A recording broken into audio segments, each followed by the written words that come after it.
Monday, April 12th, 2021. On today's episode of Monday Morning Football, we are doing the AFC East Offseason. So that means we're talking New York Football Jets, offseason needs, draft needs. New England Patriots, offseason needs, draft needs. Miami Dolphins, offseason needs, draft needs. And of course, the defending champion, AFC East champion, the Buffalo Bills, Bills Mafia, offseason needs and draft needs, baby. Monday Morning Football with the Guru. Roll the tape.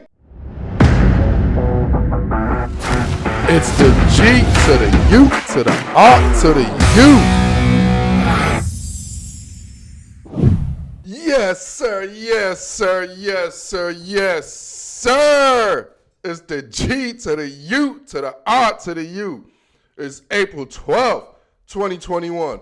Welcome, my peoples. Welcome to Monday Morning Football with yours truly. You already know it's the Guru, man. Appreciate you. I feel like, first of all, it feel like I haven't been doing, it feel like I've taken like a 2-3 months off. But apparently, no, it's only been a week. I was told I only took a week. And I didn't take no week off. I had a birthday week. So y'all, you know what I'm saying? You know, it's a birthday week. So I had to go do some private matters. You know what I'm saying? It's like y'all didn't want to know what I did for my birthday. It's private matters. So I want to thank Sebi, Big Mike and Sebi as far as helping me out and doing this show for me last week, man. Y'all did an amazing job. And just because y'all did so good, I'm never bringing y'all back because y'all still my audience. So no more. I'm never taking a day off, baby. The Guru is back for y'all. And on to this show, I'm excited.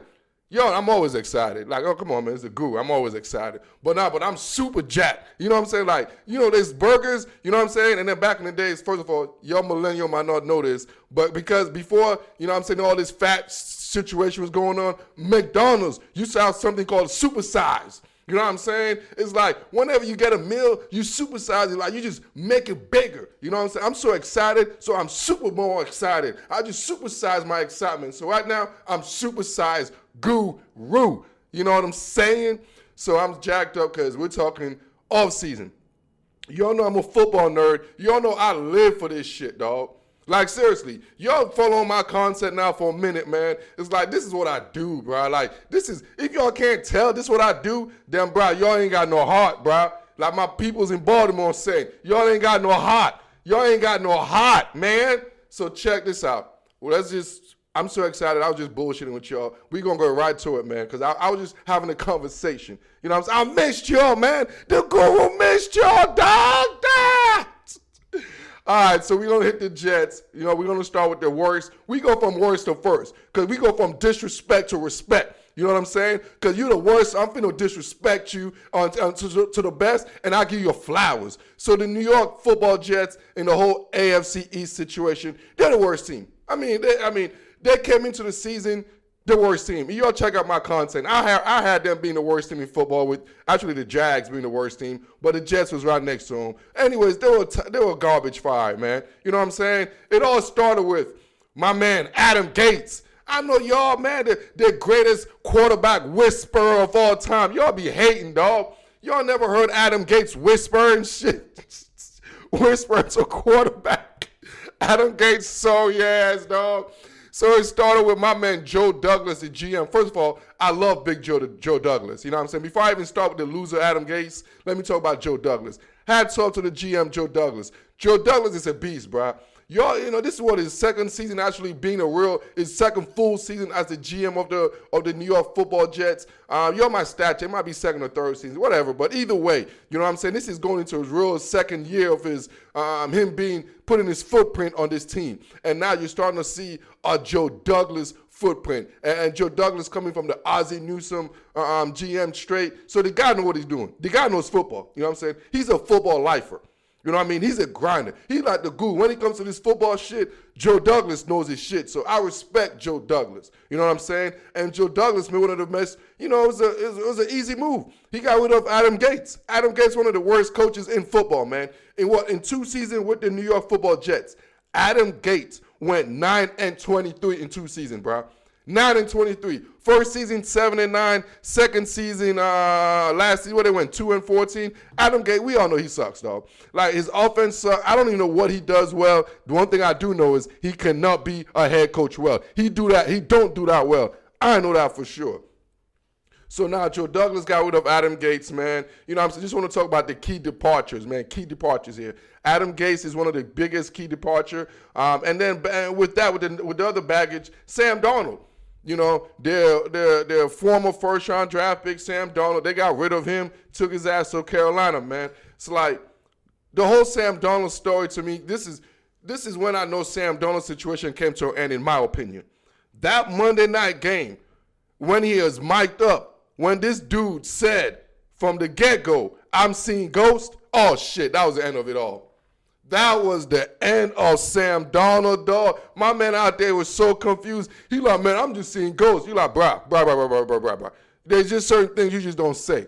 You know what I'm saying? You know certain things you don't say. You know what I'm saying? Like me, if I see an attractive lady and my reproductive system, you know what I'm saying, say hello. You know what I'm saying? I don't be like, hey, my penis is hard. You don't say. There's certain things you just don't say. You know what I'm saying? If you know it's happening, you just don't say. You don't be like, oh, I'm seeing ghosts. Hey, my dick is hard. You just don't say shit like that, Sam Darnold. Once you start saying stuff like that, it's the beginning of people giving you like, you know, you look at a dude differently. You know what I'm saying? When Sam Darnold said that, that was the end of Sam Darnold, dog. Like, my man Sam Darnold was what his overall record, man? My man was what? 13-25. 13-25, man. And one of the things is he was a overall career, 59 career completion percentage, dog.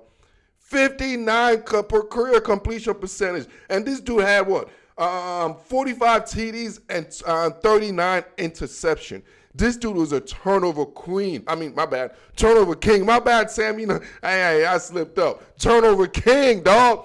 Man, you could be a turnover queen too, dog. My man was a turnover king. All he does was turn the ball over, dog. No bullshit. You know what I'm saying? When I saw Sam Darnold in New York football, I think every game I saw him play, and I'm talking about me. I ain't sit here and watch the Jets for 2 years, but every game I saw, the man turned the ball over. Like, that's what he did. You know what I'm saying? He turned the ball over more than a bakery turning the bread, man. You know what I'm saying? He turned the ball over more than a pizza man turning the pizza over, dog. The dude just a turnover machine. When you think about a turnover, right? Don't think about Jameis Winston. No. You think about Sammy Darnold, man. So the Jets did an outstanding job getting rid of two of the most turnovers, and the two sorry folks, man. Sam Darnold, Adam Gase, get both of them. So I like what Joe Douglas is doing.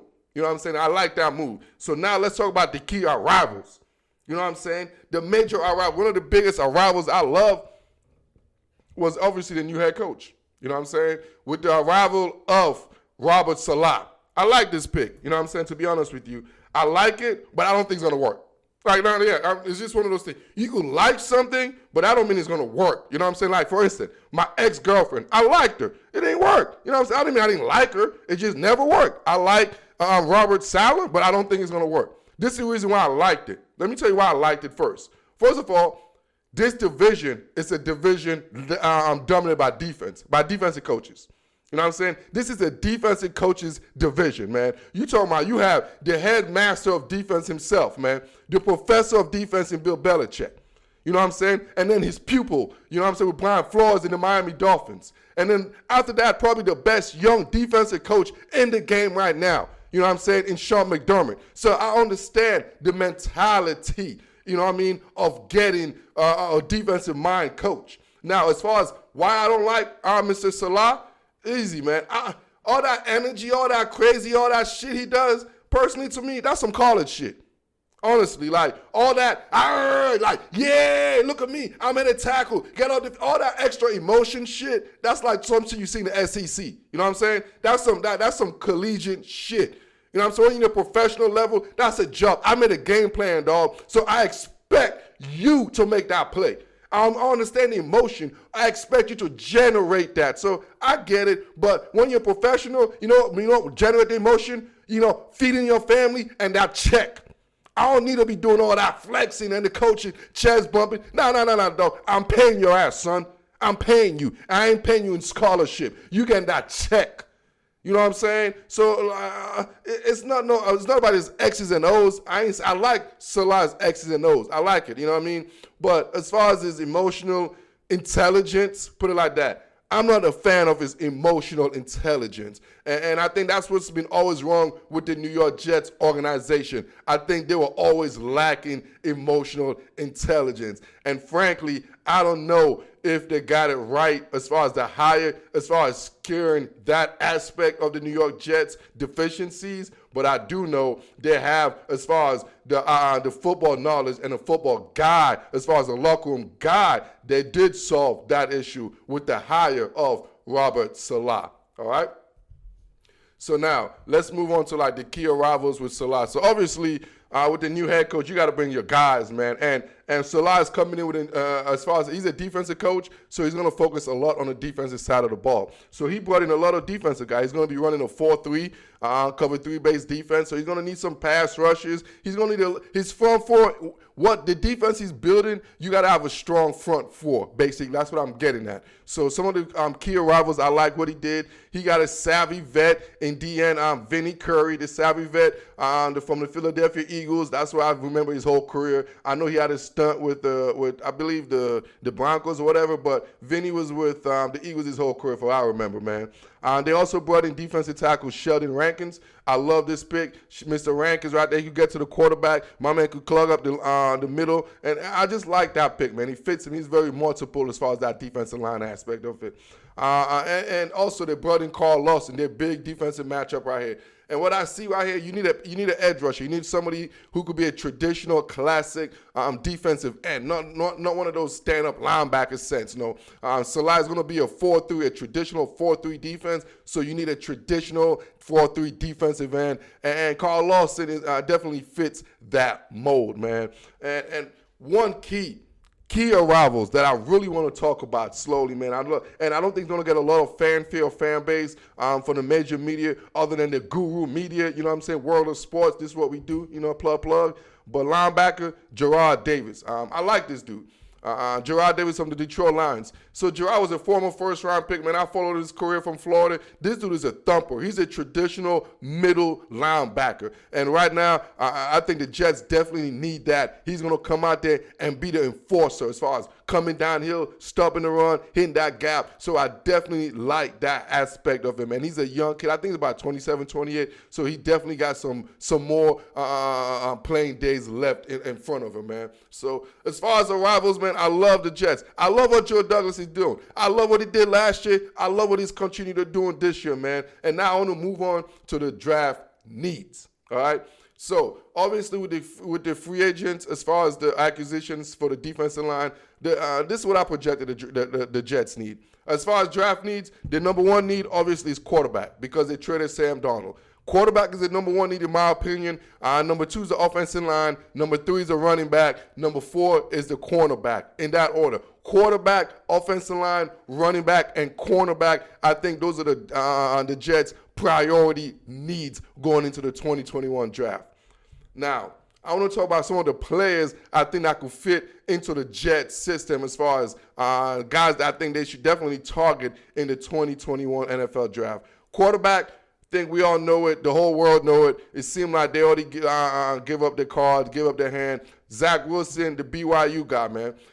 Don't quote me on this, but I like this pick because it seemed like they're leaving a guy like Sam Darnold who sees ghosts and believe in ghosts and shit. And my man Zach Wilson, he went to BYU. He's Mormon. You know what I'm saying? From what I know, this is just my opinion. I don't think Mormons believe in ghosts. You know what I'm saying? So you don't got to worry about Zach Wilson be like, I see ghosts in Gotham City because he's a Mormon and all that shit. And Mormon and shit. And I know I'm cussing him saying Mormon and I'm saying shit. But whatever, dog. I just know the Mormons, I don't know, but in my opinion, that's a good thing about stuff. It's my opinion. You know what I love about opinions? It's because it's mine. And my opinion says he's a Mormon, so he don't see ghosts. So you guys could be, hey, in Gotham City, my man Zach Wilson don't see ghosts. You know my man Sam Darnold, he was Christian, man. He seen ghosts. You know, the Holy Ghost. You know what I'm saying? You know the Christian, you know, always see the Holy Ghost.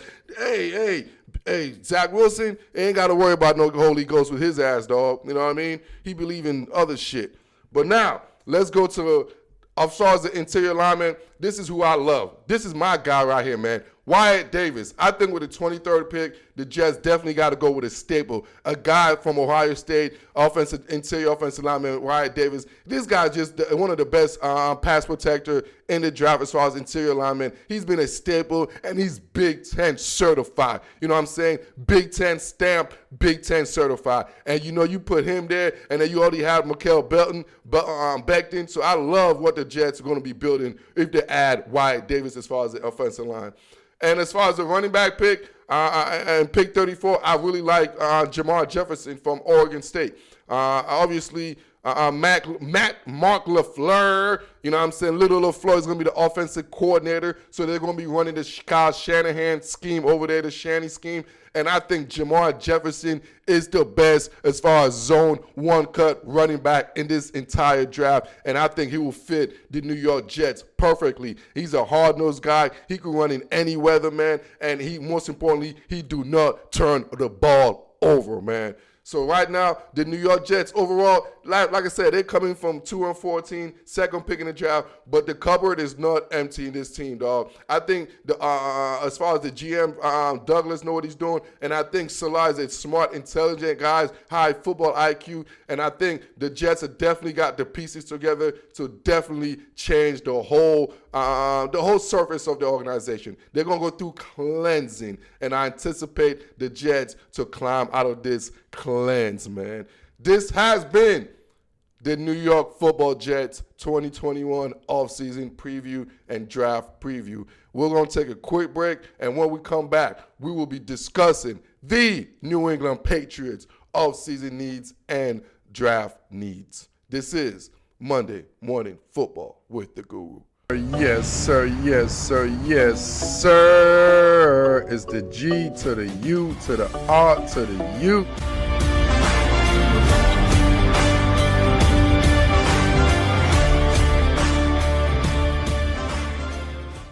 Welcome back. Welcome back. Welcome back. Yeah. So, y'all, hey, keep showing some love, man. Keep showing some love. I love it. You guys on the podcast, the audio version.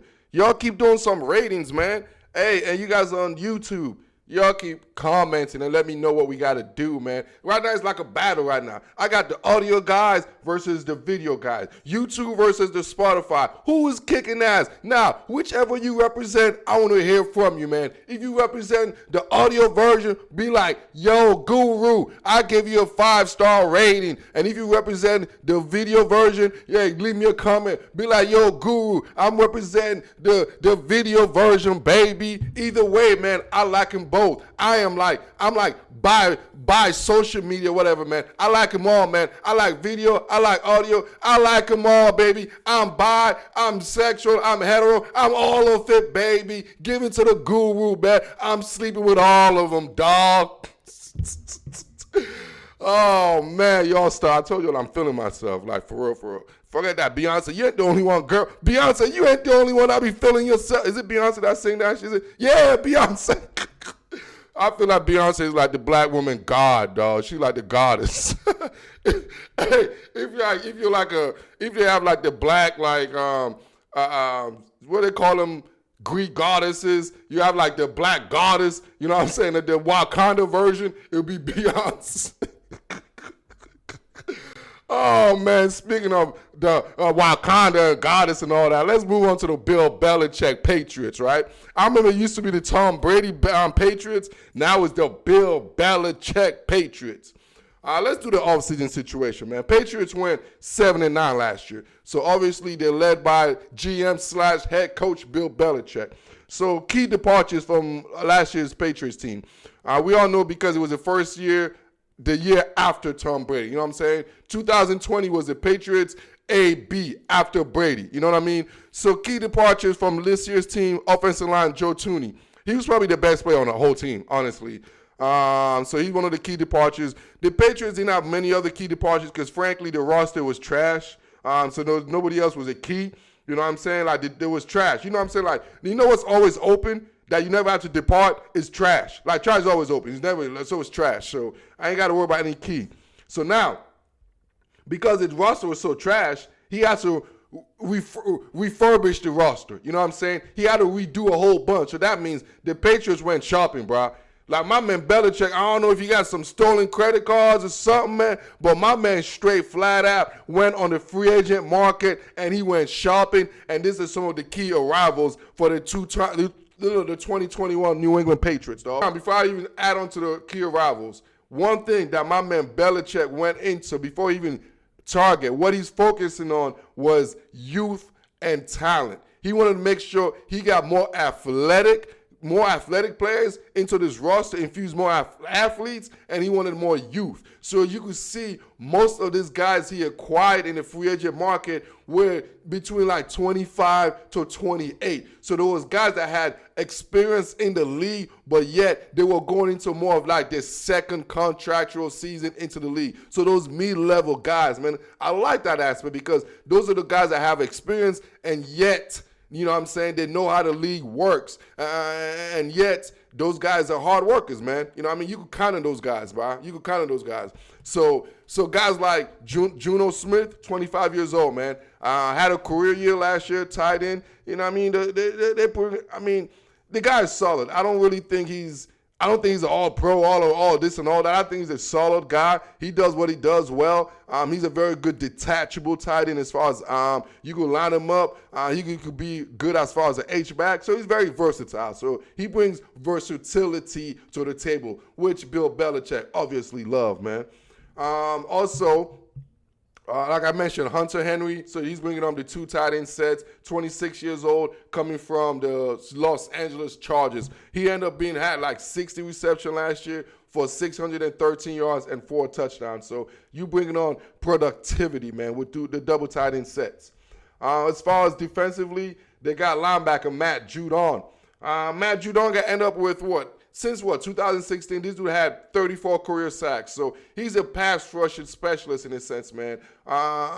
Even though he don't get at home as much as I anticipated, but as far as what he does well is he brings pressure. And that's what New England definitely put precedent on. They don't like put the precedent as far as getting the sack, just the number sacked, but they put more emphasis as far as pressure. And Matt Judon provide that quality because he provides you a lot of pressure. He might not necessarily finish the play with the sack, but damn it, he will get the quarterback outside their comfort zone. And that's what he's going to bring to the New England Patriots, which they were lacking. Also, and then obviously I like this pick right here, man. Kendrick Bourne. They brought 2 receivers. They brought Kendrick Bourne and they brought in Nelson Aguilar. Just to hint on a little bit about Kendrick Bourne, 26 years old, undrafted free agent guy from the San Francisco 49ers. This dude is a total effort guy. You know what I'm saying? You're talking about a guy, he's a football guy, man. A total effort guy. You know when you strap him, when he gets on that field, he's going to give it 210%, man. That's the type of guy he's going to get every play. He's a competitor, man. When you say compete, he's going to be one of those guys, and he's going to make those tough contestant play, and he's going to make those clutch first down. That's who Kendrick Bourne is, man. I like that sneaky pickup from Bill Belichick. And also Nelson Aguilar. Just need some athletes, man. The Patriots receiving core, man. They N'Keal Harry, Julian Edelman. They come on, man. There's no athleticism in there. They need an infusion of speed and athleticism. Somebody that could just shake and bake, dog. You know what I'm saying? Sometimes you need to add a little, salt and pepper. You know what I'm saying? You need to add a little spice a little bit, man. So that's who Nelson Aguilar is. He's nothing major. He's not no Lowry season or nothing like that. Nah. He ain't no Lowry. But, you know what I'm saying? He's a little spice. You know what I'm saying? He's a little spice. So that will infuse more talent as far as the skill position for the New England Patriots. Now, let's move to the draft needs. Obviously, it seems like majority of the teams in the NFL, the draft needs a quarterback. I would project them in the quarterback, offensive tackle, cornerback, and a linebacker in that order, man. So obviously, with the position they're at, they got to trade up to being in any type of quarterback situation or being in position to draft one of the elites quarterback in this 2021 draft class. So as my projection, I anticipate the New England Patriots to make moves to get a quarterback. And I think that quarterback will be Mark Jones from the University of Alabama. I mean, this dude just fit Bill Belichick. We all know Bill Belichick, his motto is, you got to be a senior. You got to graduate college to be a quarterback. If you ain't a senior guy, if you ain't graduate college, if you ain't do all that, he will not draft you. He just don't draft that. Out of all the quarterbacks in this class, I think Mark Jones, he's the only guy that I think he's the only graduate. He's the only guy that's the only quarterback that's a graduate in this, or at least a 4-year guy. I don't know if he graduated or whatnot, but at least a 4-year guy. We all know Belichick history, man. As far as that quarterback position, you got to be a 4-year guy. So I definitely see Mark Jones in his interest.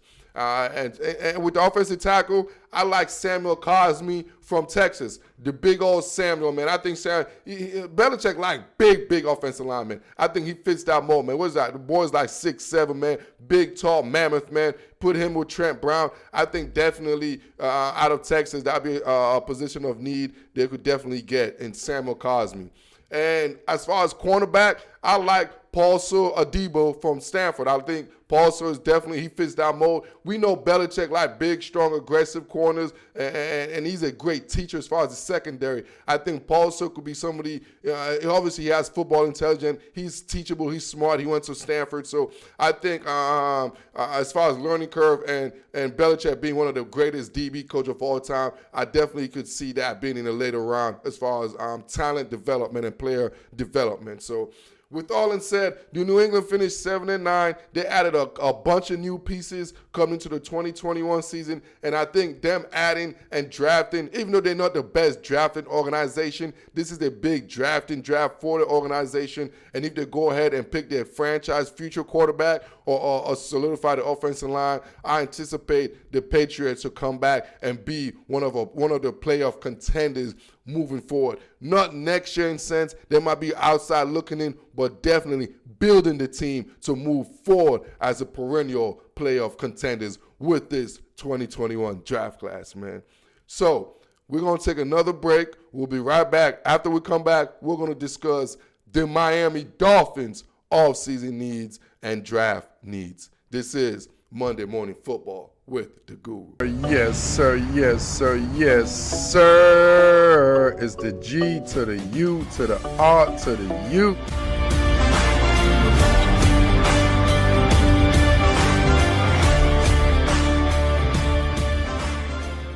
Welcome back. Welcome back. Yo, I think that's like my favorite thing, bro. Like, I love going on break and coming back saying, welcome back. Welcome back. They're like, this guy's crazy. So now we're talking the second place team in the AFC East, the Miami Dolphins, South Beach themselves, man. What I call them, the New England Patriots of the South. You know what I'm saying? The New England Patriots of the South is called the Miami Dolphins because they're just following the blueprint. Exactly what the New England Patriots did. You know what I'm saying? In the early 2000s when Belichick first got there with Brian Flores and stuff like that, is the same blueprint the Miami Dolphins doing with Chris Grier, the GM and company, man. So obviously the Dolphins are led by Chris Grier and Brian Flores. So let's move on to as far as the key departure of this season. The Dolphins are loaded, man. They didn't really lose much. The couple of key departures is Shaq Lawson.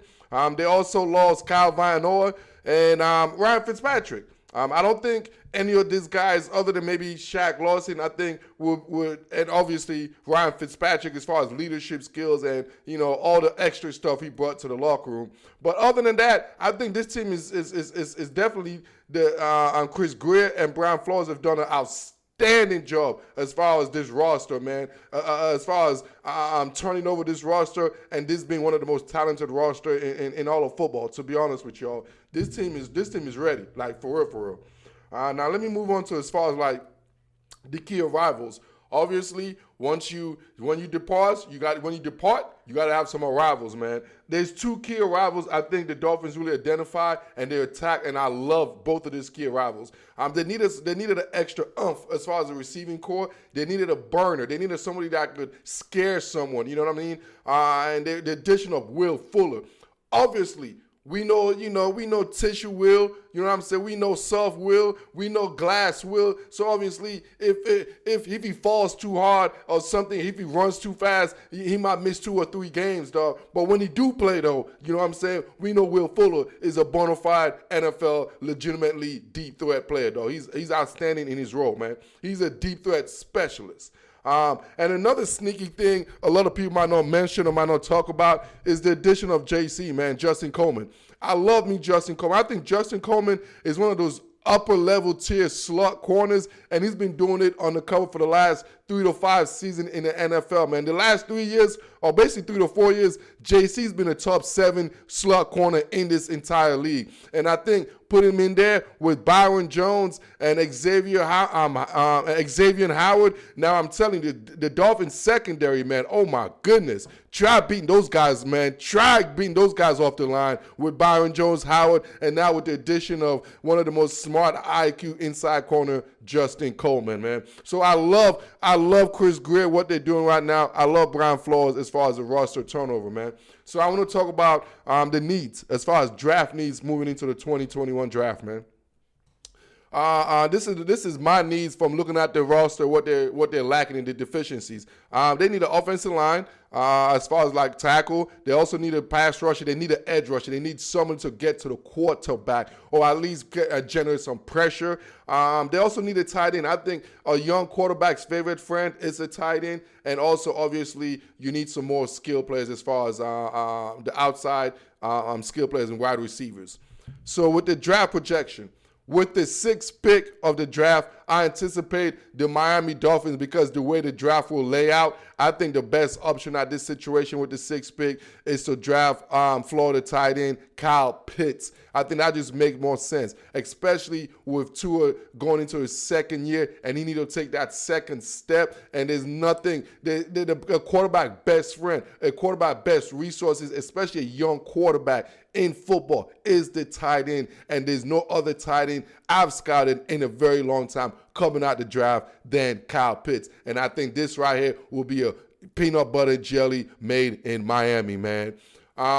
Moving on, as far as the 2nd pick, the 2nd round pick 36 for the Miami Dolphins, they need a pass rush. They need a defensive end. They need a general pass rusher. So I like Joseph Osayi from Texas. My African brother, Joseph Osayi, this dude, man, he plays every down, man. This dude is a relentless pass rusher. He's been in there for a few years. I mean, this kid right now, he just know how to get after the quarterback. Yes, he's kind of raw in certain places, but as far as they said, hey, go get the quarterback, my man Joseph Osayi will go get that damn quarterback. That's for sure, man, from the University of Texas, man.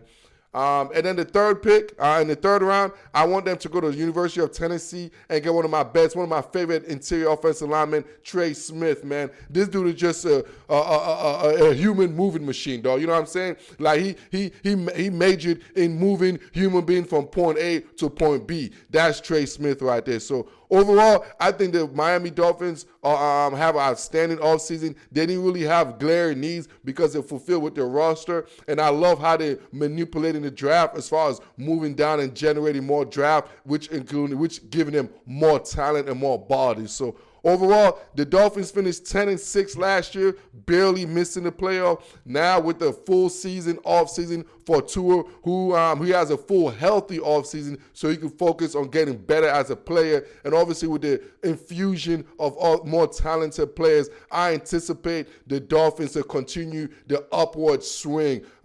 They might not necessarily go 10-6, but I anticipate them to be a better team than was. The record might not necessarily showcase that, but I think moving forward, I think the Dolphins have everything in place as far as the GM, as far as the coach. We're not certain sure at the quarterback, but we're definitely certain sure as far as everything else around him, man. So that's the Miami Dolphins 2021 offseason need and draft projection. So we're going to take a quick break, and when we come back, we're going to discuss the defending AFC East champion, man, the Buffalo Bills. This is Monday Morning Football with the Guru. Yes, sir. Yes, sir. Yes, sir. It's the G to the U to the R to the U.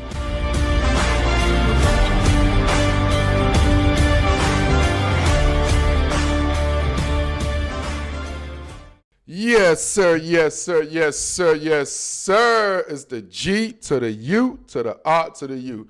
Appreciate y'all tuning in, man. You know, from the audio, Spotify, Apple, however, man, you know, bananas, oranges, however you listening to this shit, dog. I appreciate y'all. YouTube, you know what I'm saying? UDCDW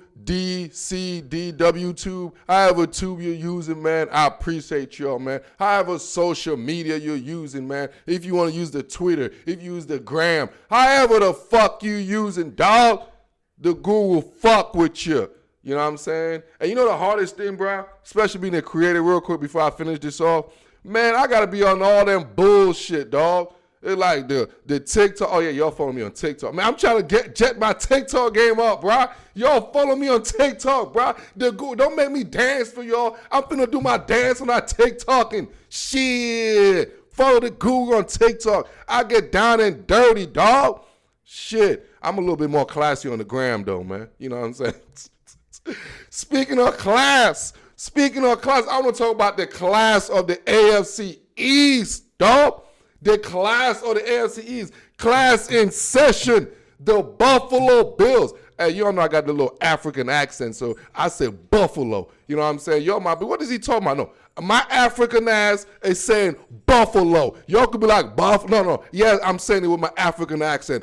Buffalo. Buff. I'll be having haters. They be like, why you say it like that? Yeah, because Buffalo. That's what I'm finna say it. So Buffalo Bills are led by their GM, one of my favorite GM in the game. If y'all don't know about this dude, y'all ain't been listening to the guru. Brandon Beane, dog, my dude, B squared, dog. You know what I'm saying? One of the best young, bright GM in the game. Look at what he's done with the Bills roster. Who could tell me the Bills don't have a magnificent roster, dog? And we're talking about Buffalo, dog. You know what I'm saying? We ain't talking about no Los Angeles Rams, or we ain't talking about no beautiful city. We ain't talking about no Miami. Man, we finna talk about Buffalo, New York, a.k.a. Canada, dog. A.k.a. Canada, man. And they got that young stud head coach, Sean McDermott, who, in my opinion, is the best young defensive head coach in the game. Yes, I know we got Brian Flores. I know we got a bunch of guys. But my man, Sean McDermott, I stamp it, and this is no cap, the best young defensive coach in the game. Come see me if you question that, brah. All right, now let's move on to key departure. Y'all know I love the Bills. You know why I love the Bills? Because I pay my bills, dog. When you pay your bills, you love the Bills, dog. When you scared and hiding from the Bills, that's when you all, you know what I'm saying? Because I use that stimulus to pay that bill. All right, and you know who the Bills didn't pay? The key departure, because the Bills can't pay everyone, so they got to kick people out, man. So they kicked a couple of guys out, John Brown, Quentin Jefferson. I mean, Brandon Beane did a great job. They want to run this back. Like, they did it. They went 13-3, had an outstanding team. You could tell those guys love each other. The chemistry was there, man. Like, those guys might not have did well in algebra. They might not have did well in geometry. But damn it, in chemistry class, those guys got all A's, dog, because they loved each other, dog. You know what I'm saying? So now I want to talk about the key rivals because they already have a team set up. They went to the AFC Championship game. So as far as the key rivals, they don't need nobody to come in and mess things up. But they brought in two professionals. You know what I'm saying? Three professionals that I personally like that's going to infuse continued locker room positivity, man. Emmanuel Sanders. Emmanuel Sanders might be one of the best number 2 / at this age now number 3 receivers in all of football. He's a hired gun, man. He's a guy you bring in, you know he's going to have a great rapport with the quarterback because he's a true professional. The Bills, when Brandon Beane and Sean McDermott, when they identify key players, they not only identify their ability, but they also want guys that could bring extra stuff to the locker room, man. And they got guys that could bring that sense of professionalism, bro. The Bills don't have no bullshit in that locker room, bro. Brandon Beane and Sean McDermott don't bring no Joe Schmo out in that locker room, bro. You better be on your P's and Q's, and you got to be a professional. And Emmanuel Sanders is what is the epitome of the word professional, especially when he comes to that receiver position, man. So I love that move, just like every other move Brandon Beane makes, man. And obviously, they brought him to Mitch Trubisky. Money Mitch. I just got to give Mitch a shout out, man. I love me some Mitch. Mitch made me win some money a couple of times during this season. I bet on Mitch, man. Money Mitch, baby. Hey, man, I hope you stay in Buffalo forever, and I hope you never, ever see the football field and be the greatest backup of all time, baby. And that's a compliment to you, Money Mitch, from the Guru, baby. So with that said, I got to talk about the key re-sign. Because what I love about the Bills, they wanted to run it back. They wanted to keep the same team. So Brandon Beane and company basically re-signed majority of the players, man. And I love it. They re-signed Isaiah McKenzie. I like Isaiah McKenzie. You guys might not know Isaiah McKenzie, but he's a special team ace, man. I like him as far as the return game. He's the kickoff returner, punt returner. I like the kid. I like that element, man. That's what I'm talking about. The Bills, man, they focus on offense, defense, and special team, boy. That's why they went 13-3. That's why they were about a few plays away from heading to the Super Bowl, man. They re-signed one of my favorite linebackers in all of football, Matt Milano. You know what I'm saying? If y'all don't know, the Guru, check out my content. Before y'all heard of Matt Milano, the Guru put him out there, baby. A couple years ago, I keep telling you, I'm like, this kid right here is finna be an all-pro talent. Matt Milano from Boston College, baby. You know the Guru love my Boston College linebackers, dog.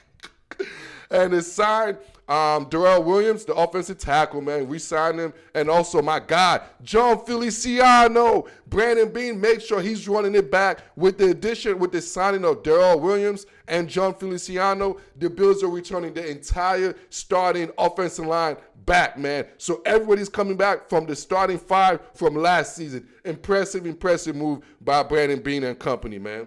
So now let's move to the draft needs. All right? So this season, watching the Bills, everybody could see that. The Bills would have worked. The Bills could run the ball, bro.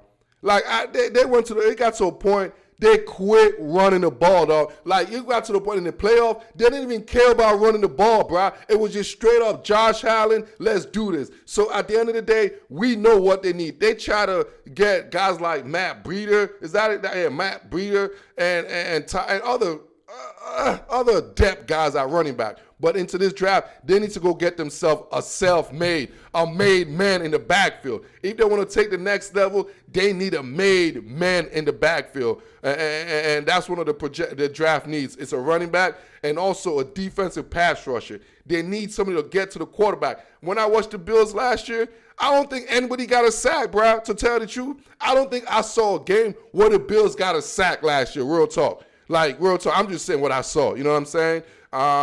And also, they need to add another defensive back, man. I'm not sure about Levi Wallace, to be honest with you. I know that we signed him, but they needed an extra defensive back. And you could get something in the draft. So those are the draft needs. So running back, defensive end, and cornerback.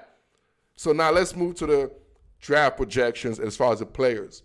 With the 30th pick in the draft, as far as how the draft is going to play out, in my opinion, definitely I do think the Bills should get a running back at this time. But with the 30th pick, I believe they could get their running back in the lower. They could get the running back in the second round. So with this pick, I will focus more on the defensive end and the pass rushing side of it. And one of my guys I think they should go ahead and get is old local guy, Joe Tyrone over there from University of Washington. I mean, when you talk about a guy that likes to put his hand down and get after the quarterback, a high motor, high effort guy, this guy fits the whole. When I look at Joe Tyrone's film, I just saw Sean McDermott. Real talk. I'm like, this dude fits to be a Buff. He should be in Buffalo. You know what I'm saying? He looked like he should be playing in Buffalo. His game style is Buffalo. I think this would be a dream pick right there for Brandon Beane and company to get a guy like Joe Tyrone who just killed it on his pro day, man. I believe he ran like a 4.51 at 6'2", 260 pounds. This dude just know how to get after the quarterback, man. And I think he'll be a great pick for the Buffalo Bills and Brandon Beane and company with the 30th. With the 61st pick, Got to get a running back. And this one, they're going to get one of my favorite running back who I think is going to be a steal, man. Kenneth Gainwell out of the University of Memphis. You put him and Josh Allen, dog, in that spread offense field. Holy smoke, my dude. That's going to be vicious, man. So I anticipate a guy like Kenneth Gainwell, to be available as far as his 61st pick for the Buffalo Bills. And the 93rd pick, I'm going to double down as far as defensive end, as far as pass rusher. I'm going with Joseph Osai. Sorry about that, man. You know what I'm saying? The producer is ringing something in my ear. You know what I'm saying? Joseph Osai. And as far as the third round pick, I think he's definitely going to be a defensive guy. Like, you need someone to come to the edge. Like I said, the Bills need pressure. They need to get after the quarterback, especially in the AFC with those young quarterbacks like the Patty Mahomes, with the Justin Herbert, with the Baker Mayfields and company. So you need guys to get after the quarterback. And my man Joseph Osai is a get after the quarterback specialist, man. So y'all know Buffalo Bills got everything you need as far as everything to be a Super Bowl team. They got the franchise quarterback. They got the star receiver in Stephon Diggs. They got a great number 2. You know what I'm saying? They got a great offensive line. They're going to add more value as far as depth, as far as in the draft for the defensive line. So everything right now is the window is perfectly open for the Bills as far as generating a Super Bowl within the next 3 to 7 years, man. Y'all know this drill. This concludes the Buffalo Bills all-season needs and draft projection, man. Y'all know the drill, man. Like this, love this, share this, and I am out.